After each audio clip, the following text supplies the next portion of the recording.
हाँ जी। भविष्य तक्ता के विषय में हम लोग एलिया का बारे में पिछली बार सीखे थे। एलिया तिशबी तिशबे का रहने वाला। हमने देखा कि इस्राएल पूरा मूर्ति पूजा में चला गया है और ऐसे समय में एलिया को जलन होती है। एलिया को व्यवस्था मालूम है कि परमेश्वर ने व्यवस्था में बोला है कि अगर ये लोग मूर्ति पूजा करेंगे तो परमेश्वर बारिश और ओस को बंद कर देगा।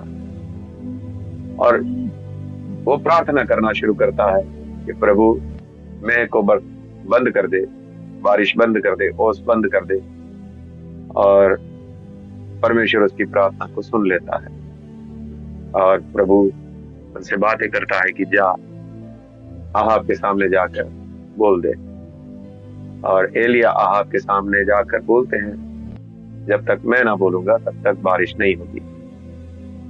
और फिर हमने देखा कि परमेश्वर अपने दास को भोजन की व्यवस्था के लिए और उसको छुपाए रखने के लिए करीत नाम के एक नाले के पास जाने के लिए बोलते हैं।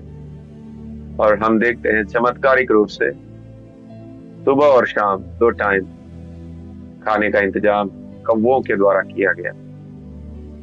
पानी पीना है और करीत नाले में पानी पीना है और कौवे आकर खाना देंगे तो खाना खाना है। हाँ, तो फिर उसके बाद वो नाला सूखने लगता है क्योंकि अकाल है। हाँ, पानी बरस नहीं रहा है, बारिश नहीं हो रही है, वो नाला सूख जाता है।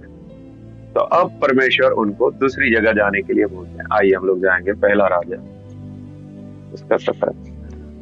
जब नाला सूख जाता है तो प्रभु अभी एक और इंतजाम करता है, एक और जगह में जाने के लिए। 8 से पढ़िए। तब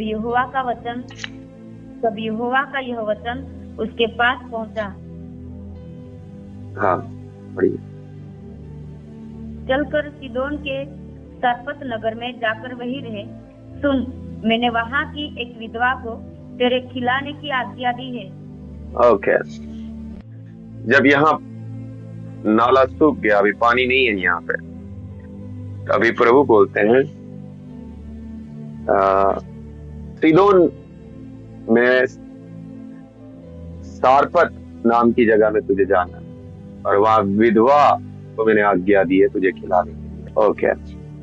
तो सबसे पहली बात, ये जो सारपत जो गांव है सीदोन में, ये अन्य जाति लोगों की जगह है। ये अहाब का ससुराल है। ये अन्य जाति लोग हैं। यहाँ पे बाल की पूजा होती है, बाल देवता की पूजा होती है। और सबसे बड़ी बात, परमेश्वर पूरे इस्राएल को छोड़कर अन्य जाति में एक विधवा के पास भेजता है। इसके बारे में प्रभु यीशु मसीह ने चर्चा की है, उसको हम देखते हैं। लूका की किताब उसका 4:16 से पढ़ें। लूका 4:16। फिर वो नासरत में आया जहाँ पाला पोसा गया था और अपनी रीति के अनुसार सबत के दिन आराधनालय में जाकर पढ़ने के लिए खड़ा हुआ। हाँ, अभी प्रभु यीशु मसीह अपनी सेवकाई शुरू कर चुके थे और उन्होंने यहूदिया वगैरह में सेवकाई की, बड़े बड़े चमत्कार किए, लेकिन अब वो अपने गांव में आ रहा है। एक फेमस व्यक्ति हो गया है प्रभु यीशु। पूरे इस्राएल में उसकी चर्चा हो रही है। एक ऐसा आदमी जो सबको ठीक कर देता, और सब लोग हैरान हैं कि ऐसा कोई व्यक्ति हमारे बीच में है। और अभी यीशु मसीह जहां पे वो पला बड़ा था उस गांव में जा रहा है, तो वहां गांव के लोगों के लिए तो हैरानी की बात है। हमारे बीच में बड़ा हुआ लड़का जो चमत्कार करता है अब हमारे ही गांव में आ रहा है। हाँ, और गांव में वो अपने ही चर्च में जाता है, आराधनालय में। उनका जो जहाँ पे वो लोग आराधना करते हैं, ऐसे स्थान बने थे, उनको आराधनालय बोलते हैं, सिनगोग भी बोलते हैं। हाँ, फिर वो क्या होता है, यशायाह भविष्यद्वक्ता की पुस्तक भेजी गई और उसने पुस्तक खोलकर वह जगह निकाली जहाँ यह लिखा था। हाँ, प्रभु यीशु मसीह के बारे में भविष्यवाणी लिखी थी यशायाह की किताब में, वो आएगा और बंदियों को छुड़ाएगा वगैरह। तो अब वो यीशु मसीह वही भविष्यवाणी पढ़ेगा और बोलेगा, वो भविष्यवाणी अब जो हजारों साल से लिखी थी तुम्हारे सामने पूरी हो रही है। हाँ, पढ़ेंगे। प्रभु का आत्मा मुझ पर है, इसलिए कि उसने कंगालों को सुसमाचार सुनाने के लिए मेरा अभिषेक किया है, और मुझे इसलिए भेजा है कि बंदियों को छुटकारेगा और अंधों को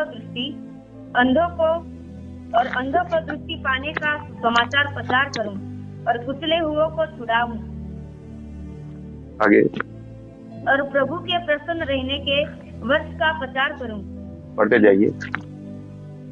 तब उसने पुस्तक बंद करके सेवक के हाथ में दे दी और बैठ गया, और आराधनालय के सब लोगों की आंखें उस पर लगी थी। तब वह उनसे कहने लगा, आज ही यह लेख तुम्हारे सामने पूरा हुआ है। सबने उसे हाँ जी, ओके। यशायाह भविष्यद्वक्ता ने हजारों साल नहीं, मेरे हिसाब से अंदाजन 500 साल के आसपास यशायाह ने ये वचन लिखे थे।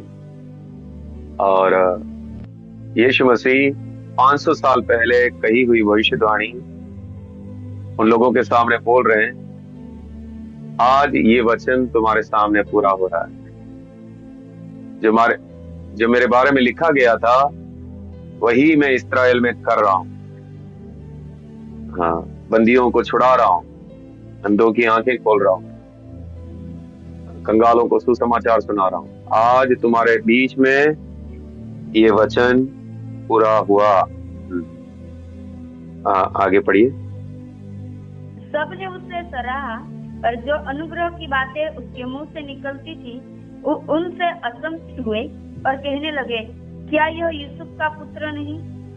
आगे उसने उनसे कहा, तुम मुझ पर यह कहावत अवश्य कहेंगे कि हे वेश, अपने आप को अच्छा कर।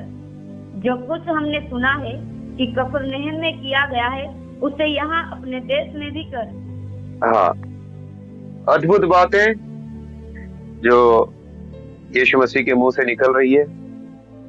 500 साल का ही पहले जो भविष्यवाणी की गई थी एक महान नबी यशायाह के द्वारा, वो तुम्हारे सामने पूरी हो रही है। मैं बंदियों को छुड़ाने आ चुका हूँ। अद्भुत बातें सुनकर सब लोग हैरान हो रहे हैं, तारीफ कर रहे हैं। जो अद्भुत बातें निकल रही है उसको देखकर सब लोग बोल रहे हैं, ये तो यूसुफ का पुत्र है, हमारे बीच में पड़ा हुआ है। यीशु मसीह बोल रहे हैं कि आप लोग मेरे बारे में ये कहोगे कि एक कहावत जो है वो कहोगे, पहले तू अपने आप को ठीक कर, जो कफरनहूम में तूने किया है वो इधर भी कर। कफरनहूम उधर ही था, गलील में। हाँ, आगे। और उसने कहा, मैं तुमसे सच कहता हूँ, कोई भविष्यद्वक्ता अपने देश में मान सम्मान नहीं पाता। आगे। मैं तुमसे सच कहता हूँ कि एलिया के दिनों में जब 3.5 वर्ष तक आकाश बंद रहा, यहाँ तक कि सारे देश में बड़ा अकाल पड़ा, तो इस्राएल में बहुत सी विधवाएं थी, पर एलिया उनमें से किसी के पास नहीं भेजा गया, केवल सैदा के सारपत में एक विधवा के पास। हाँ, प्रभु यीशु मसीह वही बात यहाँ पे बोल रहे हैं। हाँ, आगे। और एलीशा भविष्यद्वक्ता के समय इस्राएल में बहुत से कोढ़ी थे, पर सीरियावासी नामक को छोड़ उनमें से कोई शुद्ध नहीं किया गया।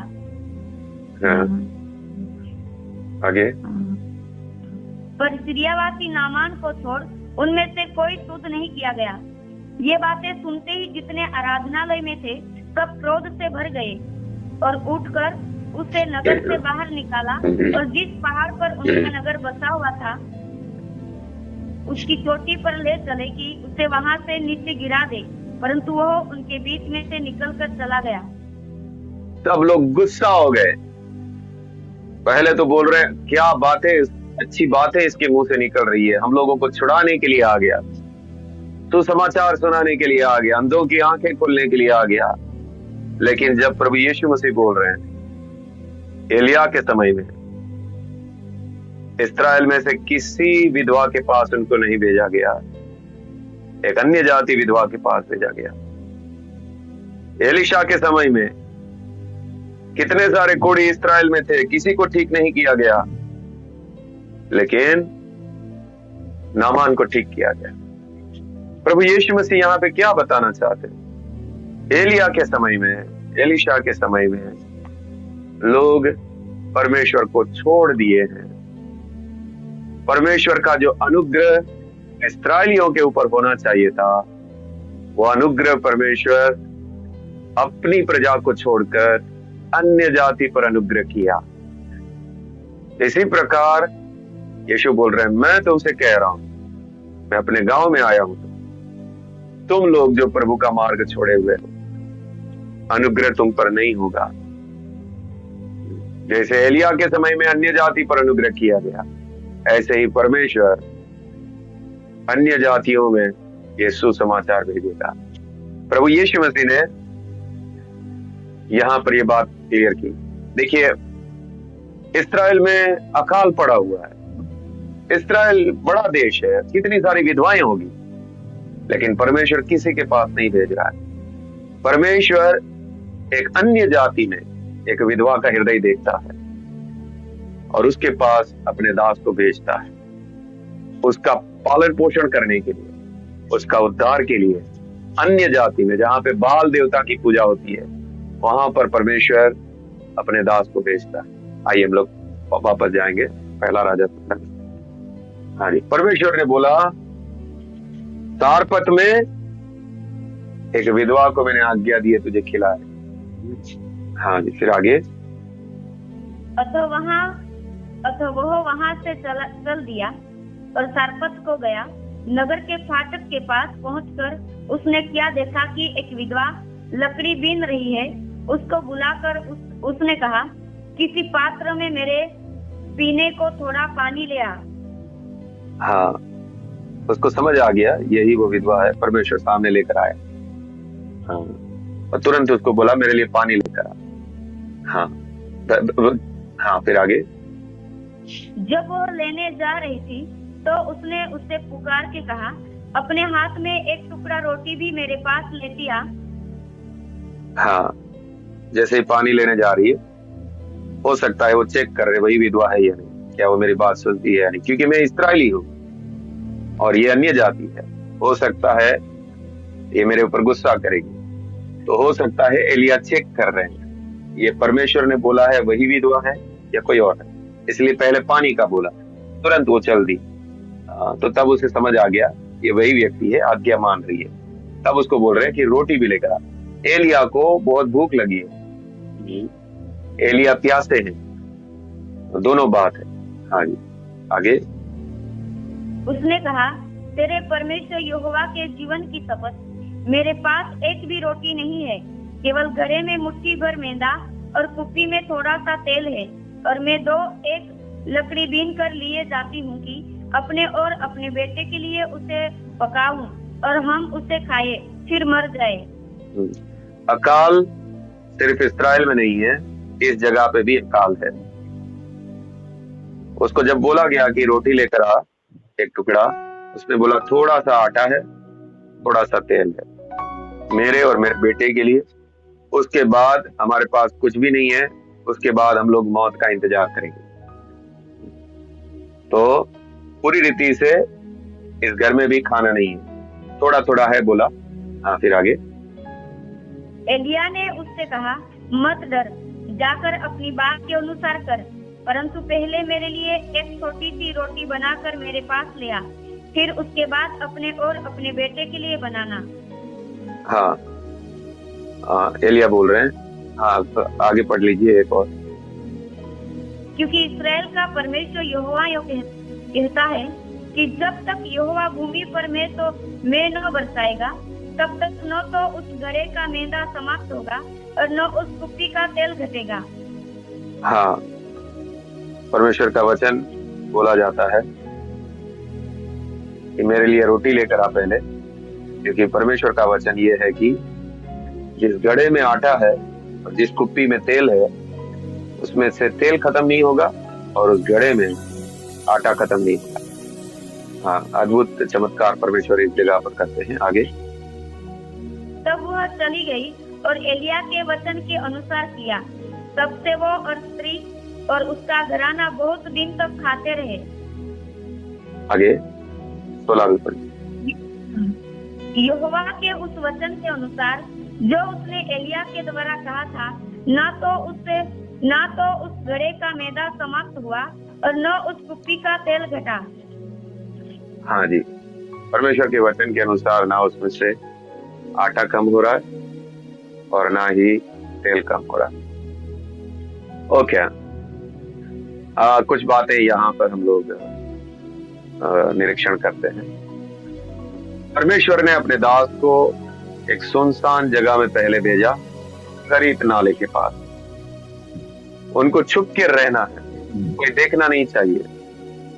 दिन रात उनको ऐसी जगह पर छुप के रहना है, जब कौवा आएगा तब बाहर निकलकर उनको वो रोटी और मांस लेकर वापस से छुप जाना है। छुप छुप के पानी पीकर उनको रहना है। अकेला है, कोई साथ देने के लिए नहीं है। ऐसी सुनसान जगह में उनको, हमें नहीं मालूम कितना समय रखा, लेकिन हो सकता है 1 साल के आसपास उनको वहां पे 1-1.5 साल तक वहां रहना हुआ होगा। हाँ, उसके बाद जब वहां से पानी खत्म हो जाता है, तब उनको इस विधवा के पास, एक अन्य जाति के पास आने के लिए बोला जाता है। या देखिए, वहां पे थोड़ी तकलीफ थी उनको रहने के लिए। कोई नहीं है, सुनसान अकेले में रहना आसान नहीं है, वो भी वीराने में, और कुछ नहीं करना है, पड़ा रहना है, सिर्फ पानी पीना है और खाना खाना है और प्रार्थना करना है। हाँ जी। अब यहाँ पे रहना आसान है, यहाँ पे कुछ तकलीफ है, इनको कुछ तकलीफ हो सकती है। अब जब यहाँ विधवा के पास भेजा, थोड़ा बताएं यहाँ पे क्या तकलीफ हो सकती है? क्या यहाँ पे उनका जीवन आसान होगा? एक विधवा के यहाँ रहना आसान जीवन नहीं दिया है। आप इसको अगर समझते हैं तो आप इस बात को समझ पाएंगे, अगर थोड़ा सा दिमाग लगाएं तो। क्या यहाँ पे रहना, एक विधवा के घर पे रहना, क्या समस्या हो सकती है? कोई बोल सकते हैं? हाँ, वहां पे उनको सुनसान अकेले में रहना था, छुप कर रहना था, सिर्फ पानी और जो कौवा दे वो खाना था। अब विधवा के यहाँ भेजा है, यहाँ सब ठीक है या यहाँ पे भी तकलीफ होगी? और होगी तो कौन सी तकलीफ होगी? कुछ भी अंदाजा? हाँ, हाँ, विधवा के यहाँ रहना, कोई गलत बातें बोली, गलत बात करी। यस, जिसका पति नहीं है उसके घर पे रहना है उसको। और दूसरी बात, इनको खाना कहां से आ रहा है? ये जरूर पैसा दे रहा है इन लोगों को। लोग जब उस घर के पास से निकलते होंगे तो उस औरत की तरफ कैसे देखते होंगे और एलिया की तरफ कैसे देखते होंगे? आप ही जरा सोच लीजिए, आपके घर के पास एक छोटा लड़का और एक औरत रहती है और वहां पे अचानक से कोई रहने के लिए आ जाए, एक आदमी, आपके मन में अच्छी बातें नहीं आएंगी? आएगी? हम विश्वासी है तो भी हम तुरंत विचार आ ही जाएगा कि भाई कुछ तो गड़बड़ है।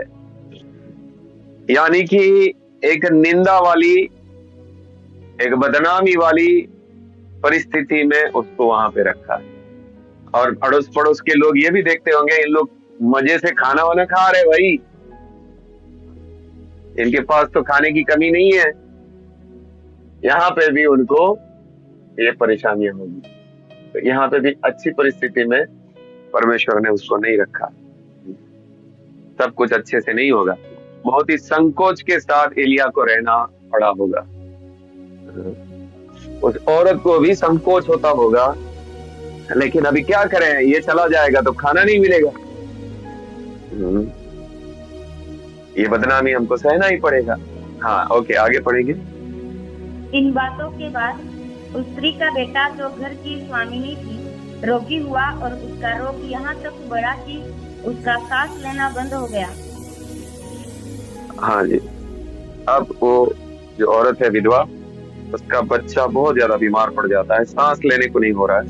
हाँ, तब वो एलिया से कहने लगी, हे परमेश्वर के जन, मेरा तुझसे क्या काम?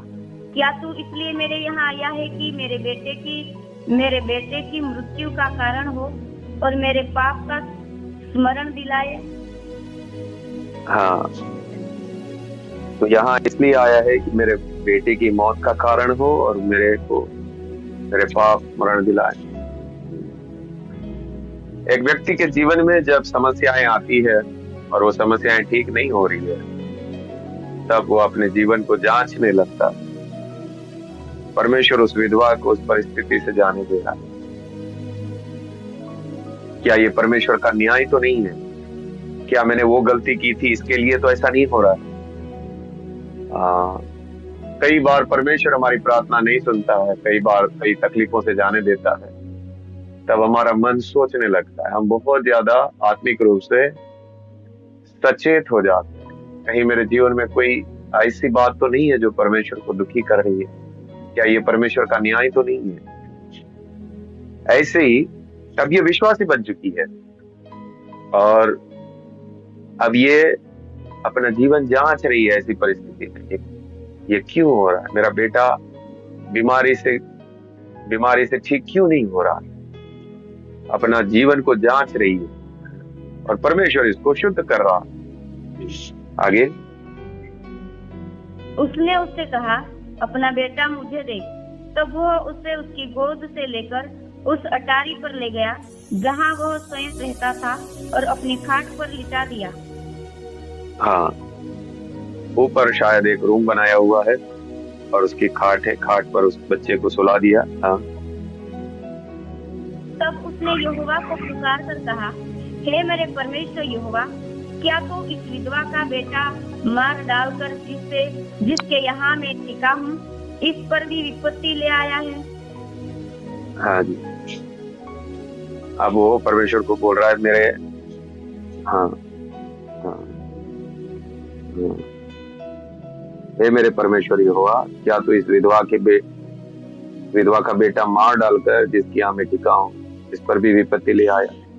कंप्लेंट की तरह का एक बात एलिया के मुंह से निकल रहा है।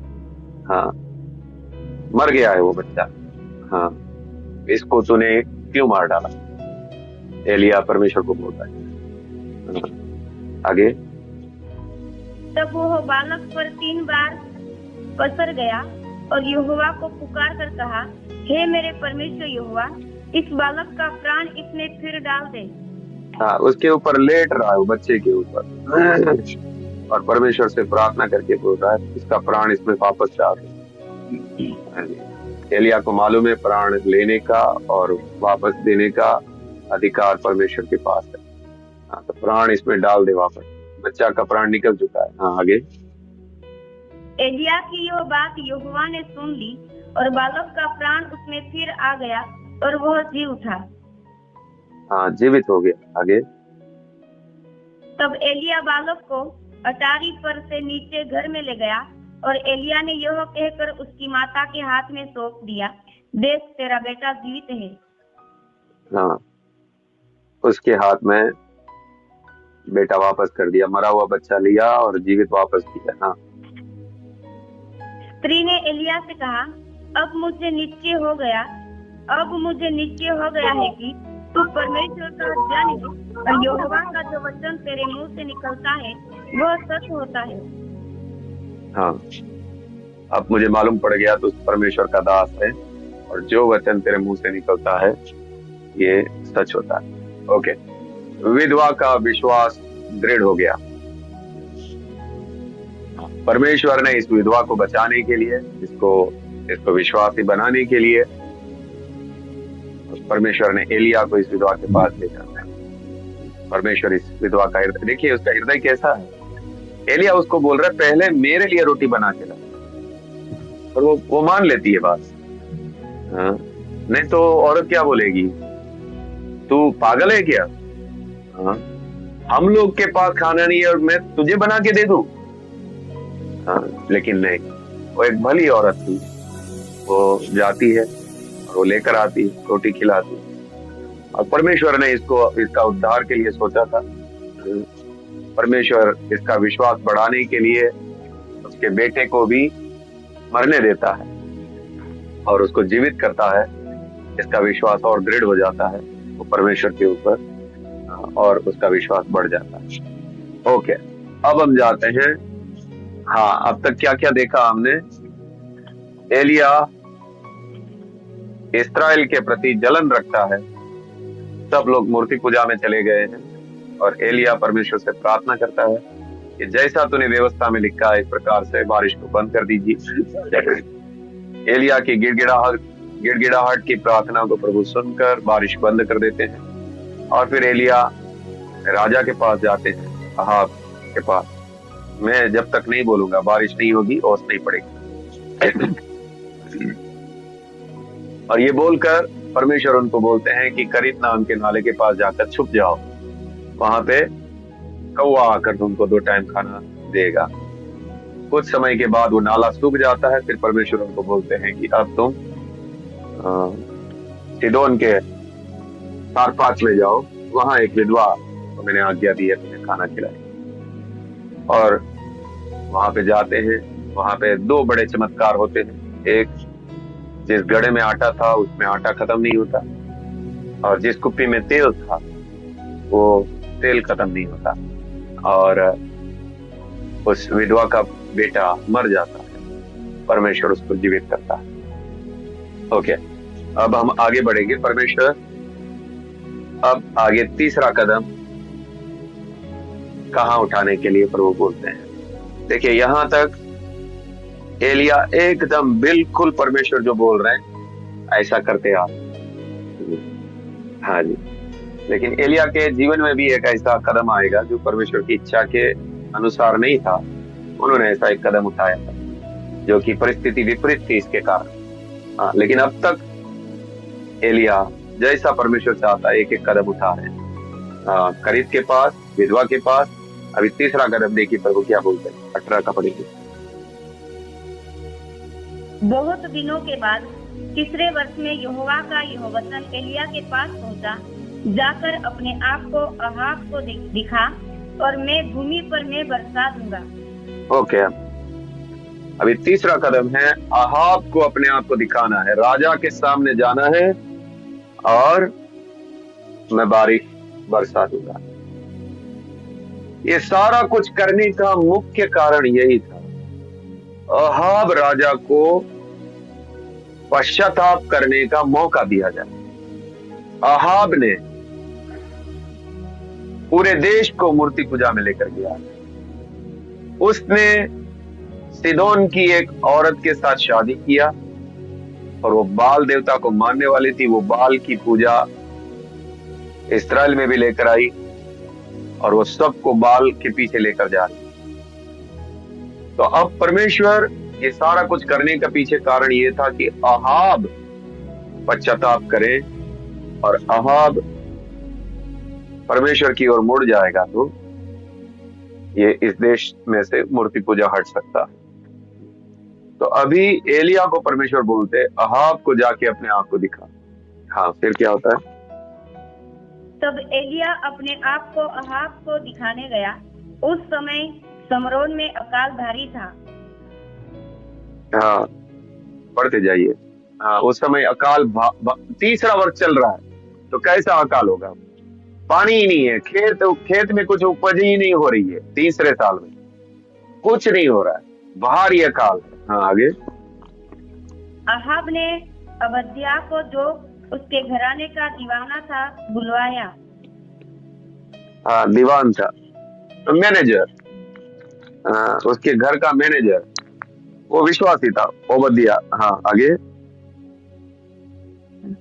अबद्याह तो यहोवा का भय यहाँ तक मानता था कि जब इस्राएल यहोवा के नबियों को नष्ट करती थी, तब अबद्याह ने 100 नबियों को लेकर 50-50 करके गुफाओं में छिपा रखा और अन्न जल देकर उनका पालन पोषण करता रहा।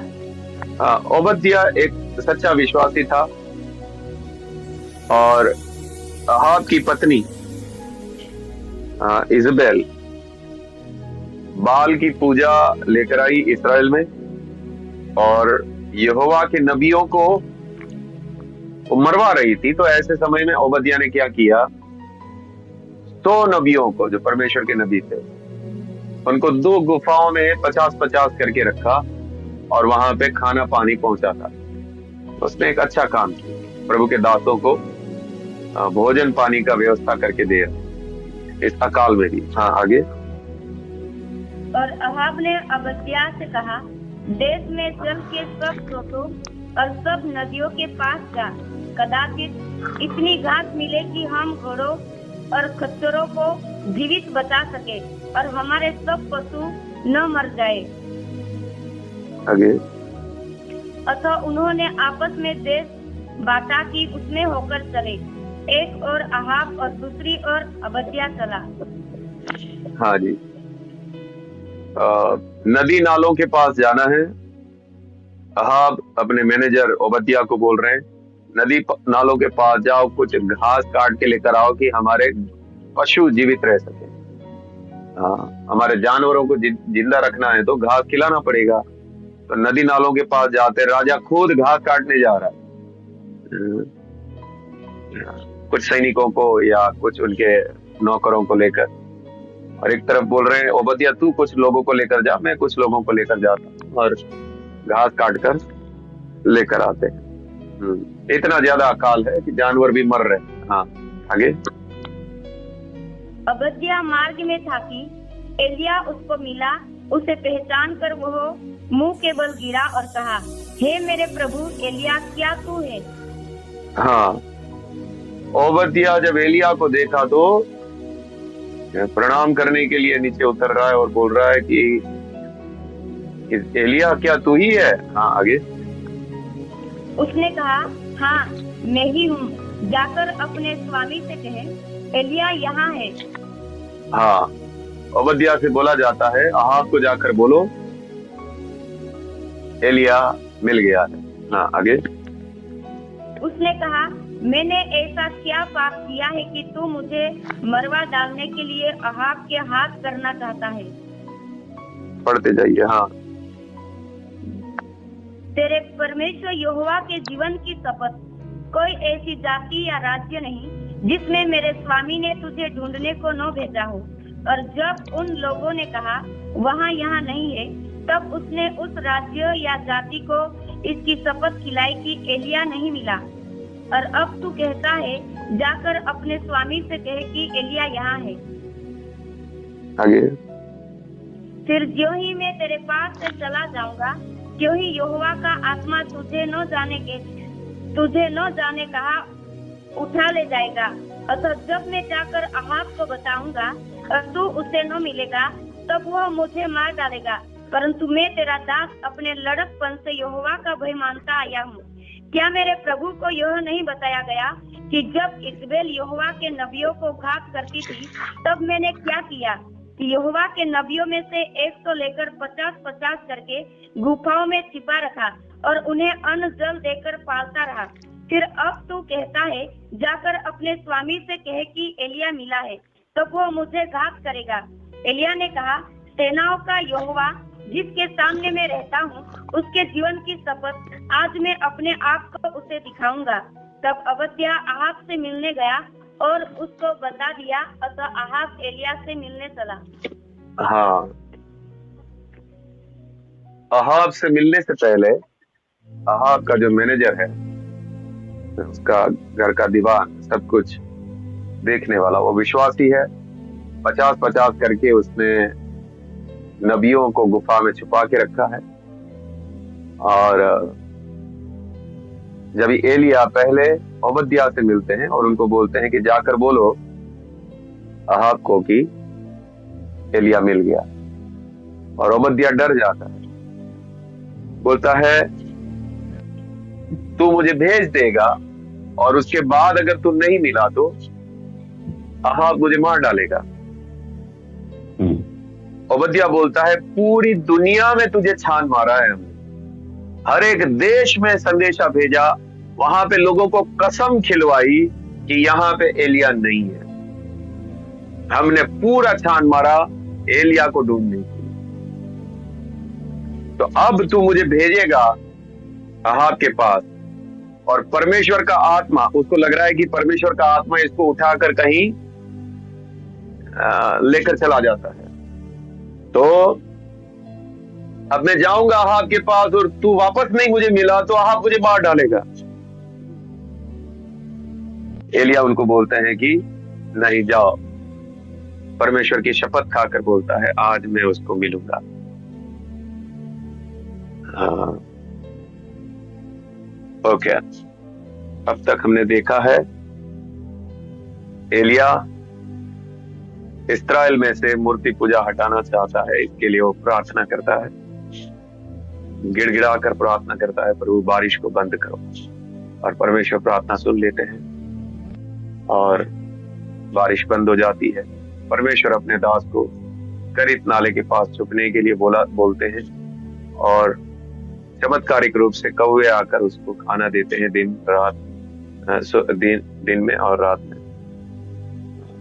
और थोड़ा समय के बाद पानी सूख जाता है, परमेश्वर उनको एक विधवा के पास जाने के लिए बोलते हैं। विधवा के यहाँ चमत्कार होता है, उधर भी घड़े में आटा खत्म नहीं होता, कुप्पी में तेल खत्म नहीं होता। वो लोग जब तक परमेश्वर का समय नहीं आता तब तक वो लोग खाते हैं।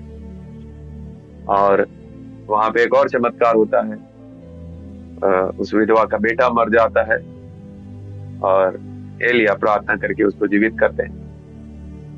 उसके बाद तीसरा कदम परमेश्वर बोलते हैं एलिया को कि अहाब को जाके दिखाओ। तो अहाब को मिलने से पहले उसका दीवान जो कि ओबद्याह के साथ उनकी भेंट होती है, और वो विश्वासी था। 100 नबियों को जब इजेबेल यहोवा के नबियों को मार रही थी, ऐसे समय में उसने 50-50 करके नबियों को छुपा दिया, खाना पानी दिया। अब जब एलिया ने बोला कि अब मैं दिखाने वाला हूं अपने आप को अहाब को, वो बोलता है तू अगर वापस छुप जाएगा कहीं पे, या परमेश्वर का आत्मा तुझे कहीं उठा ले जाएगा तो फिर मेरी जान जाएगी। एलिया उनको शपथ देते हैं कि आज मैं मिलूंगा। तब जाकर ओबद्याह अहाब को बोलते हैं कि एलिया मिल चुका है। ठीक है, अब हम देखेंगे आगे, हम देखेंगे एलिया सबको, पूरे इस्राएल को इकट्ठा करेगा और सबके सामने साबित करेगा यहोवा ही परमेश्वर। ओके, ठीक है, आखिरी प्रार्थना।